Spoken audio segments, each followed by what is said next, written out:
ایک طرف پاکستان میں آپ کو کافی سیاسی بے یقینی نظر آ رہی ہے، اپوزیشن کے بہت سے رہنما جو ہیں ان کو عدالتیں سزائیں دے رہی ہیں، election commission of Pakistan disqualify کر رہا ہے، لیکن دوسری طرف پاکستان اور امریکہ کے درمیان ایک تجارتی معاہدہ ہو گیا جبکہ امریکہ نے بھارت پر 25% ٹیرف عائد کر دیا، اور امریکی صدر ڈونلڈ ٹرمپ نے ایک ٹویٹ کیا ہے جس پہ بڑی بات ہو رہی ہے۔ اس ٹویٹ میں میں اس کے کچھ ترجمہ آپ کو سناتا ہوں۔ وہ کہہ رہے ہیں ہم وائٹ ہاؤس میں تجارتی معاہدوں پر کام میں مصروف ہیں، ہم نے ابھی پاکستان کے ساتھ معاہدہ طے کر لیا، معاہدوں کے تحت دونوں ملک پاکستان کے تیل کے وسیع ذخائر کو ترقی دینے کے لیے مل کر کام کریں گے، ہم تیل کمپنی کا انتخاب کرنے کے عمل میں ہیں جو اس شراکت داری کی قیادت کرے گی، ممکن ہے کہ مستقبل میں پاکستان کا تیل بھارت کو بھی فروخت کیا جا سکے گا۔ یہ بہت بڑی بات ہے، اور اس پر پاکستان پیپلز پارٹی جو کہ حکومت کی اتحادی ہے، اس کے ایک سینئر رہنما سابق چیئرمین سینٹ جناب میاں رضا ربانی صاحب نے ایک بیان دیا ہے۔ وہ کہہ رہے ہیں کہ یہ شفافیت اور گڈ گورننس کے لیے افسوسناک دن ہے جب تیل کی تلاش کا معاہدہ امریکی صدر کی ٹویٹ سے پتہ چلے۔ اس طرح کے سودے اور منصوبے آئین کے آرٹیکل 172 کے تحت ہوتے ہیں، جس کی شق 3 کے تحت تمام زمینوں، معدنیات اور دیگر قیمتی اشیاء کی 50% ملکیت صوبوں کی ہے۔ تو یہ رضا ربانی صاحب کا ایک سوال ہے۔ تو طارق فضل چودھری صاحب، ہم اتنی ڈیٹیل میں نہیں جاتے، ہم تو خوشی سے پاگل ہو گئے کہ پاکستان سے بھی تیل نکل آیا ہے اور ہم انڈیا کو تیل فروخت کریں گے۔ ہو سکتا ہے ہم انڈیا کو فروخت نہ کریں، ہم بنگلہ دیش کو فروخت کر دیں، ہم نیپال کو فروخت کر دیں، ٹھیک ہے جی، ہم ایران کو فروخت کر دیں، لیکن یہ بتائیں کہ یہ تیل نکلا کہاں سے ہے؟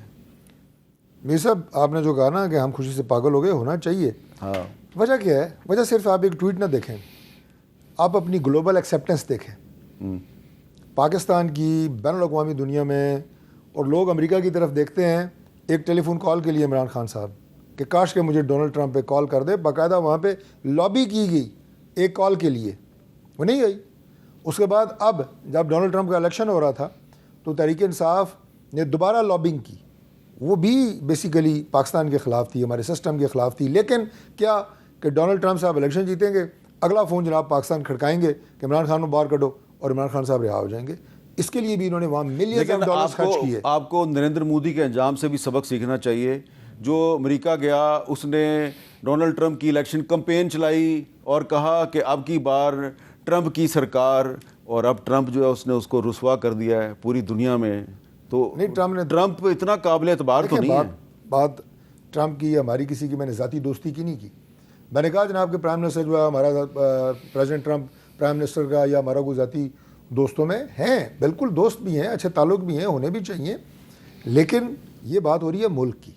اگر پاکستان کو ریکگنیشن مل رہی ہے، اچھی بات ہے، آپ کے سفارتی سطح پہ کامیابیاں ہو رہی ہیں، تجارتی سطح پہ کامیابیاں ہو رہی ہیں، اور بالخصوص امریکہ جو میں نے کہا کہ پوری دنیا، لیکن یہ جو رضا ربانی صاحب نے سوال اٹھایا ہے اس کا جواب تو دے دیں، یہ تیل ہے کدھر؟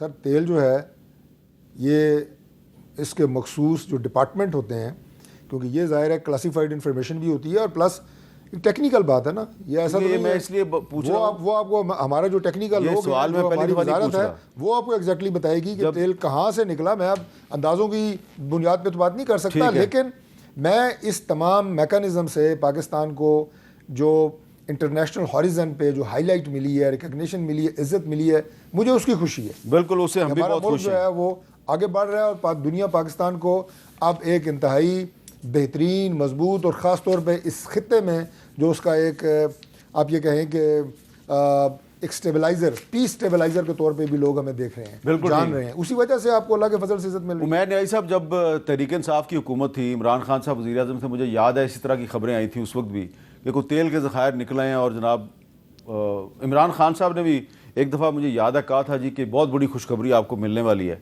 تو لیکن پھر وہ خوشخبری ہمیں ملی نہیں ہے۔ تو وہ کچھ آپ بتا دیں کہ یہ کہاں سے خوشخبری ملنی ہے؟ بنیادی طور پہ دیکھیں، آپ کا جو آف شور ڈرلنگ، آئل ڈرلنگ ہے، اس میں بڑا پوٹینشیل ہے۔ بلوچستان میں آئل کے ریزروز ہیں، مگر ان سارے ریزروز کو ٹیپ کرنے کے لیے کوئی 20 سے 25 بلین ڈالر کی انویسٹمنٹ چاہیے، اور انویسٹمنٹ اس وقت ملک میں آتی ہے جب پولیٹیکل سٹیبلٹی ہو۔ کیا بلوچستان میں آج آپ اس وقت انٹر کر سکتے ہیں؟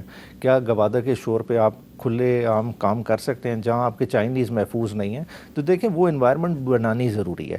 ہم خالی اپنی بلو اکانومی دیکھ لیں، جو تیل سے ہٹ کے ہے اس کا پوٹینشیل اینولی 10 سے 15 بلین ڈالر کا ہے، مگر ہم اس طرف جا ہی نہیں رہے. ہم کیا لگے ہوئے ہیں؟ ہم اس عوام کا تیل نکالنے پہ لگے ہوئے ہیں. اور وہ آپ کے سامنے ہے کہ چینی ملوں والوں نے 300 بلین روپے کا ابھی عوام کا تیل نکالا، اس سے پہلے کسان کا جو تیل نکالا گیا ہے. عمیر نیازی صاحب، یہ ساری باتیں درست کر رہے ہیں آپ، لیکن کیا یہ اچھی بات نہیں ہے، اچھی خبر نہیں ہے؟ آپ کو خوشی نہیں ہوئی کہ ڈونلڈ ٹرمپ کہہ رہا ہے کہ جناب وہ وقت بھی آ سکتا ہے کہ پاکستان انڈیا کو تیل بیچے گا؟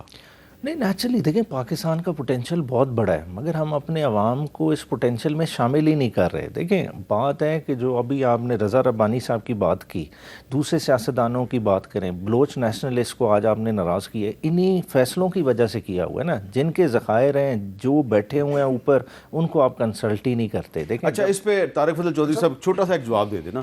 یہ رضا ربانی صاحب نے آئین کے آرٹیکل 172 کا ذکر کیا ہے، اس کی 3 کلازز ہیں. تو any property which has no rightful owner shall, if located in province west, in the government of the province and in every other case in the federal government. اور اس کے اینڈ میں ہے کہ subject to the existing commitments and obligations, mineral oil and natural gas within the province or the territorial waters adjacent thereto shall vest jointly and equally in that province and the federal government. تو کم از کم اس صوبے کو تو پتہ ہونا چاہیے جس صوبے میں آئل کے ذخائر کا اعلان ڈونلڈ ٹرمپ صاحب امریکہ میں بیٹھ کے کر رہے ہیں. میرے صاحب 2 طریقے سے میں آپ کے اس سوال کا جواب دوں گا. پہلی بات تو یہ ہے کہ رضا ربانی صاحب بہت سینئر ہیں، میں ان کے بارے میں کوئی نیگیٹو بات چاہوں بھی تو نہیں کر سکتا، لیکن یہ جو انہوں نے بات کی ہے نا، یہ کوئی سمجھ سے بالا تر ہے. اس کی وجہ کیا ہے؟ اس کی وجہ یہ ہے کہ ڈونلڈ ٹرمپ نے جو بات کی ہے یہ ایک اندیہ ہے، یہ ایک معاہدہ ہے کہ یہ ہونے جا رہا ہے، اور یہ ہمارے لیے جو میں نے کہا نا کہ خوشی کی بات ہے، وہ میں بات کر چکا ہوں. ڈونلڈ ٹرمپ کی اس ٹویٹ میں کیا صوبوں اور مرکز کے درمیان پرسنٹیج کا بھی ذکر ہے؟ نہیں. تو پھر اعتراض کس بات کا ہے؟ اس نے یہ کہا ہے کہ نہیں یہ سارے پیسے اس کو چلو اس کو چھوڑ دینا، ہم تو صرف یہ کہہ رہے ہیں یہ ہمیں بتا دیں، پاکستانیوں کو بتا دیں یہ تیل کے ذخائر ہیں کہاں پہ. سر ذخائر کا بھی میں نے آپ کو بتایا ہے کہ جو ہمارے ٹیکنیکل ایکسپرٹس ہیں اور اس فیلڈ کے ایکسپرٹس ہیں وہ بتائیں گے، پوری ڈیٹیل قوم کے سامنے آئے گی. لیکن میں یہ کلیئر کرنا چاہتا ہوں کہ as per the constitution and as per the other constitutional bodies, جس میں صوبوں اور مرکز کے درمیان وسائل کی تقسیم کلیئرلی درج ہے، وہ آپ کا وفاقی بجٹ ہو، وہ آپ کے منرلز اینڈ مائنز کے وسائل ہوں، پیٹرولیم ہو، گیس ہو، کچھ بھی ہو، وہ صوبوں کو ان کا حصہ ملے گا. یہ کیسے ہو سکتا ہے کہ مرکز جو ہے وہ اس کے اوپر نظر جما کے بیٹھا ہو ہی نہیں سکتا. لہٰذا یہ میں گزارش کروں گا کہ وقت سے پہلے اس طرح کی افواہیں پھیلانا، اس طرح کی بے یقینی کی کیفیت پیدا کرنے کی کوشش کرنا، یہ انتہائی غلط ہے. ٹھیک ہے، آپ نے مذمت کر دیا رضا ربانی صاحب، very senior person. Okay, I don't expect that. بہت شکریہ طارق فضل چودھری صاحب اور برسٹر عمیر نیازی صاحب. اور میں آخری مؤدبانہ انداز میں بڑے ہی ادب سے یہ گزارش کروں گا کہ ہم بہت خوش ہیں کہ پاکستان میں تیل کے ذخائر جو ہیں وہ موجود ہیں، اور اکثر ہمیں یہ خبریں پتہ چلتی رہتی ہیں لیکن اس کا کوئی ثبوت نہیں ملتا. اور مجھے یقین ہے کہ پاکستان میں بہت سے ذخائر موجود ہیں، تیل کے ذخائر بھی موجود ہیں، ذہین افراد کے ذخائر بھی موجود ہیں. لیکن یہ جن تیل کے ذخائر کا اعلان ڈونلڈ ٹرمپ صاحب کی ٹویٹ کے ذریعے ہوا ہے، ہم اس پہ بہت خوش ہیں، لیکن پلیز بتا تو دینا یہ ہیں کہاں پہ.